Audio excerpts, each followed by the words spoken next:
Hello hi नमस्कार। आज मुझे आपको सहित सेयार करने जाऊँगी बेबी फूड। मुझे तो गोटे खिचड़ी बनई। आज मुझे बनाऊँगी गोटे अलग टाइप्र जोटा कि कखारू हम। आप 9 मंथ रू 1 ईयर प्लस बेबी को आप देपारे। बहुत हेल्दी। आम कखारू को देख पारे छोट पीसटे नहीं बेस बड़ नहीं धोई नवा आम छोट छोट पीस कर काटिदेवा।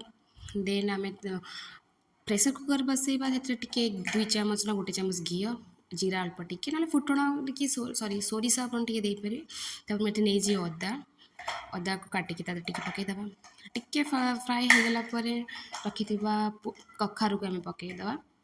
देन नेक्स्ट ताको फ्राए कलापर मसूर डाली आम यूज करवा। मसूर डाली की भलसे धोई नवा धोईकी से आम पकईदे।